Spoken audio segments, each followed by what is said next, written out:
Dans l'évangile d'aujourd'hui, nous voyons le dernier miracle de Jésus. Le dernier miracle de Jésus avant sa passion, sa mort et sa résurrection. Mais ce miracle peut nous paraître un peu étonnant et nous surprendre. En fait, ce miracle, c'est le miracle du figuier stérile et desséché. Jésus entre dans la ville de bon matin et il eut faim. Et comme il avait faim, une chose que l'Évangile nous montre, c'est que Jésus a vécu une vie vraiment humaine. Il a vécu comme chacun d'entre nous. Il a été donc ayant un corps, vivant comme un être humain. Il a eu faim, il a eu soif, il a eu chaud, il a eu froid. Il a eu toutes les difficultés, les souffrances que nous avons dans notre vie humaine. Pourquoi? Parce qu'il a vécu une vie exemplaire pour nous montrer comment vivre notre vie sur terre en communion avec le Père. Et qu'est-ce qu'il fait, Jésus? Comme il a faim, il voit un figuier près du chemin. Et alors, qu'est-ce qu'il fait? Il s'approche, mais n'y trouva rien que des feuilles. Et donc, ne voyant rien que des feuilles, Jésus dit au figuier, il parle au figuier et dit « Jamais plus tu ne porteras du fruit. » Et à l'instant même, le figuier devint sec. Pourquoi donc Jésus fait un tel miracle? Pourquoi est-ce qu'il maudit un figuier et un figuier devint sec? Ça peut nous sembler très étrange.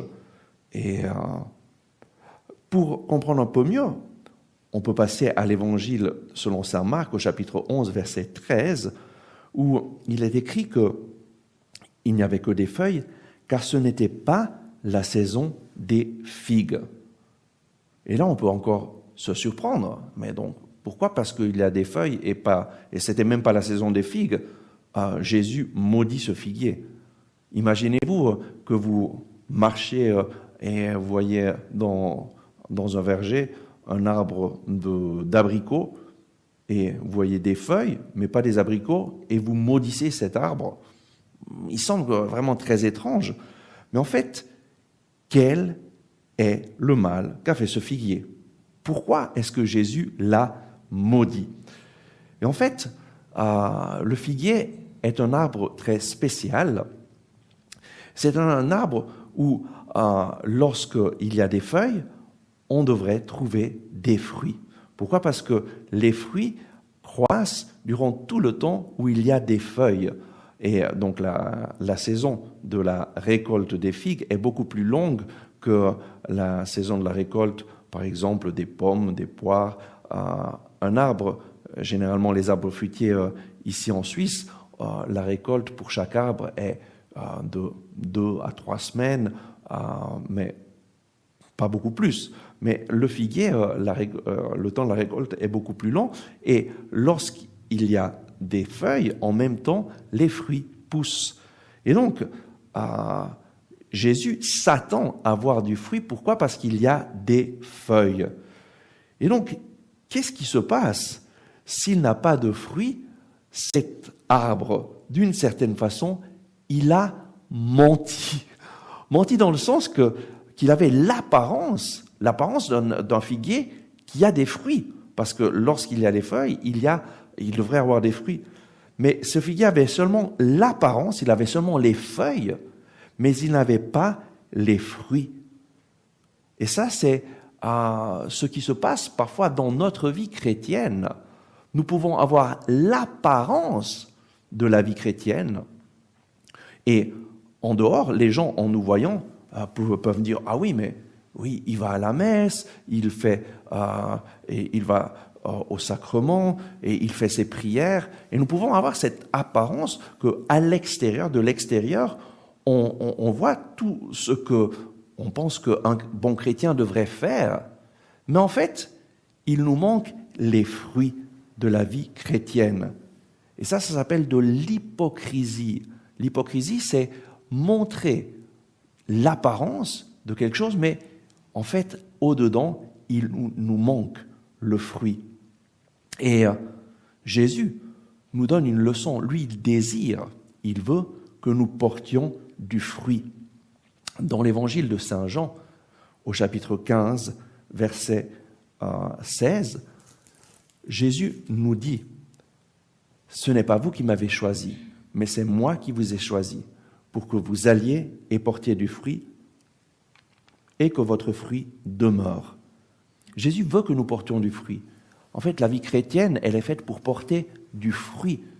Et Jésus ne veut pas que nous ayons seulement l'apparence du christianisme, donc l'extériorité, que les gens voient, que nous pratiquions, que nous prions, mais il veut que nous ayons les fruits du christianisme.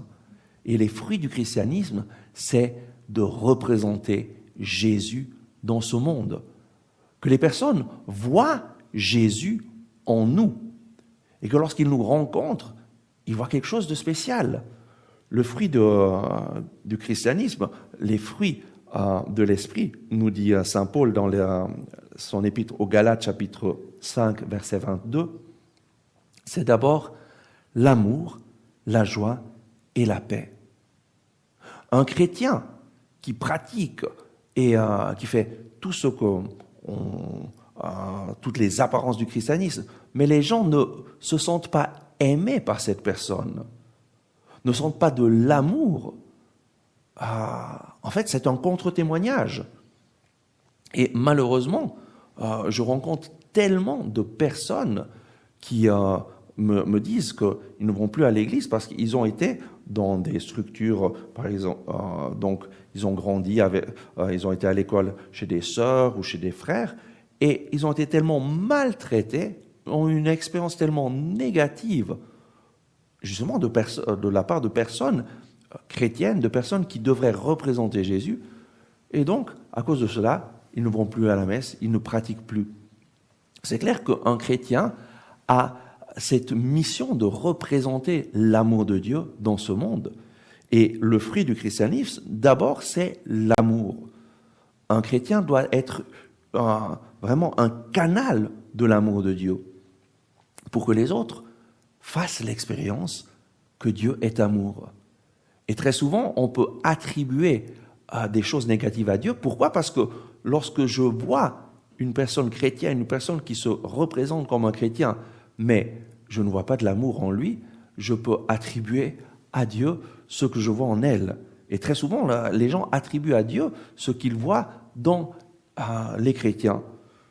Et donc, nous devons porter du fruit, de l'amour, de la joie. Le deuxième fruit d'un chrétien, c'est la joie. Un chrétien triste est un triste chrétien.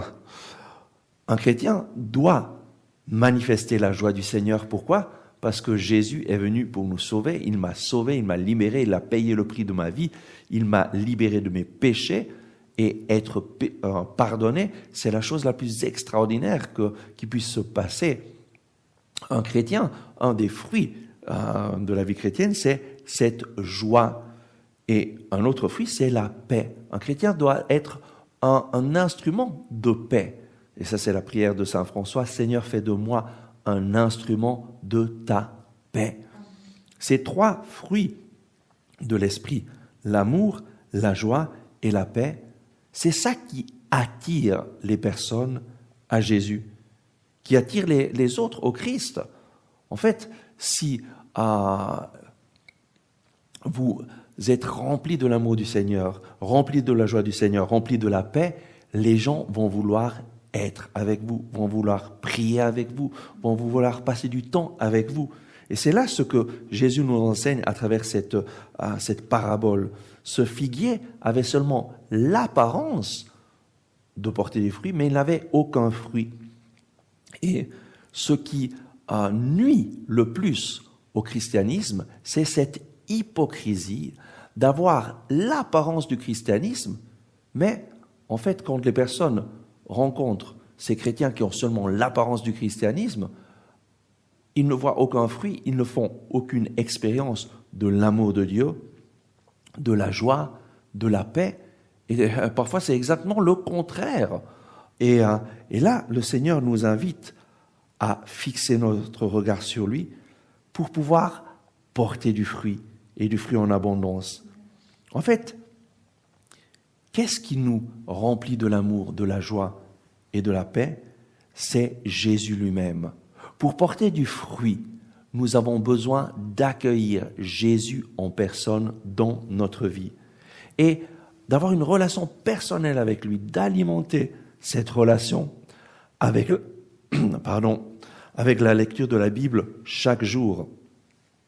Le Seigneur parle à travers sa parole. Et plus nous lisons sa parole, plus nous accueillons Jésus dans sa parole, plus lui va faire sa demeure en nous et nous allons permettre que sa parole demeure en nous. Et Jésus nous dit, si vous demeurez dans ma parole, vous serez vraiment mes disciples. Vous connaîtrez la vérité et la vérité vous rendra libre. C'est la parole de Dieu qui agit en nous et nous transforme petit à petit et nous met à l'unisson avec le désir de Dieu, avec la pensée de Dieu. Parce que Dieu nous transmet sa pensée à travers sa parole. Moi, je me rappelle, en 1991, j'avais 22 ans et c'était un temps où déjà j'étais vraiment en train de m'éloigner de l'Église, de m'éloigner de la pratique religieuse. Pourquoi? Parce que il me semblait voir beaucoup d'hypocrites quand j'allais à l'église. Et c'est clair, je jugeais, mais une chose, c'est que je ne voyais pas, je ne faisais pas l'expérience de l'amour de Dieu, de la joie quand j'allais à l'église. Et c'est à ce temps-là que, durant une rencontre où j'avais été dans une rencontre des jeunes de Lourdes, une jeune fille me parle de Jésus, mais d'une façon que je n'avais jamais entendu parler de Jésus. Et elle m'invite à une rencontre de jeunes.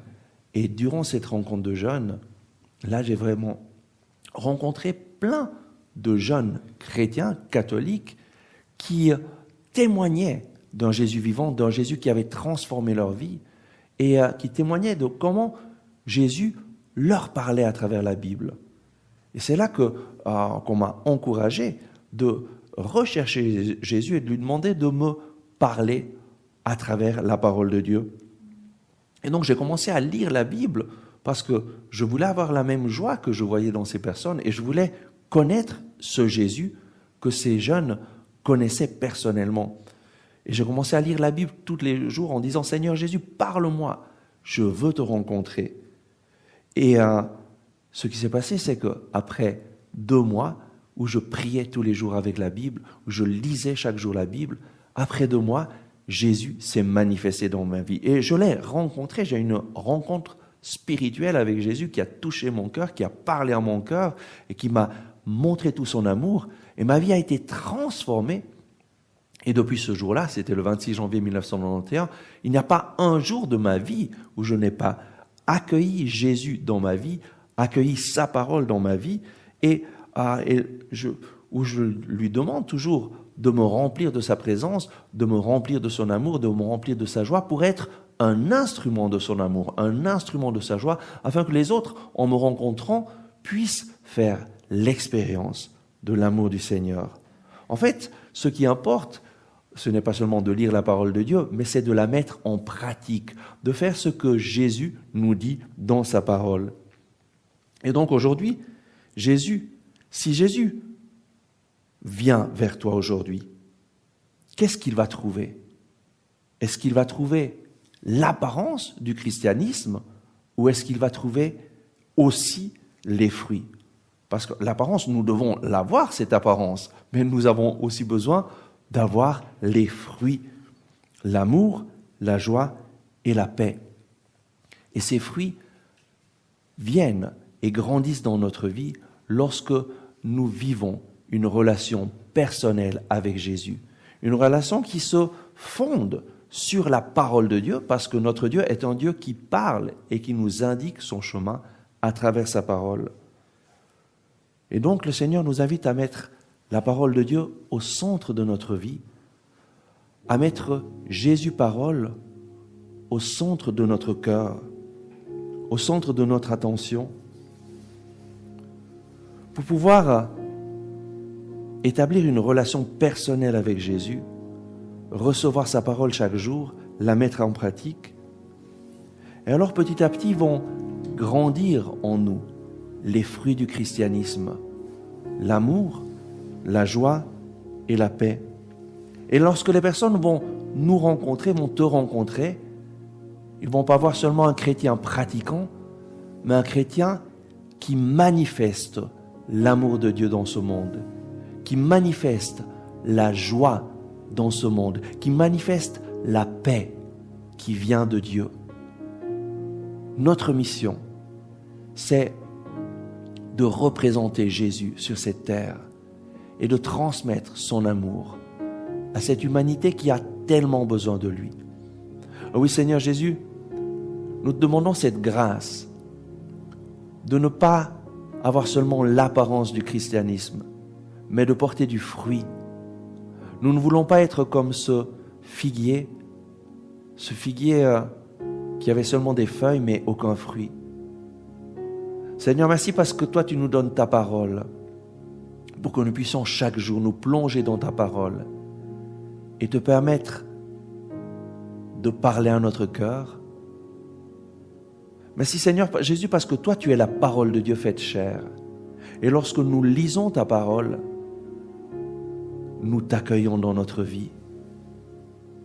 Viens Seigneur chaque jour nous visiter avec ta parole, nous donner de prendre ta parole en main, de la lire, de nous plonger dans les Écritures, de nous plonger dans les évangiles, pour entendre ta voix, pour te permettre de nous parler. Et donne-nous aussi de mettre en pratique ta parole, pour que nous portions les fruits de la vie chrétienne, de l'amour, de la joie et de la paix. Donne-nous, Seigneur, ton cœur pour aimer les autres et leur transmettre ton amour. Donne-nous, Seigneur, ta joie pour manifester la joie de l'Évangile et que les personnes soient attirées à toi à travers notre joie. Merci, Seigneur.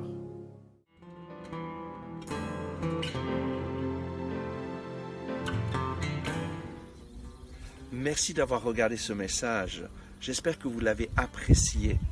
Nous mettons en ligne chaque jour de nouvelles vidéos pour vous inspirer et vous encourager. Donc, n'oubliez pas de vous abonner à cette chaîne, de cliquer sur le bouton j'aime et d'activer les notifications. Si vous avez aimé ce message, je vous invite à le partager avec vos amis. Ensemble, avec ma communauté, nous prions pour vous et pour votre famille. À demain.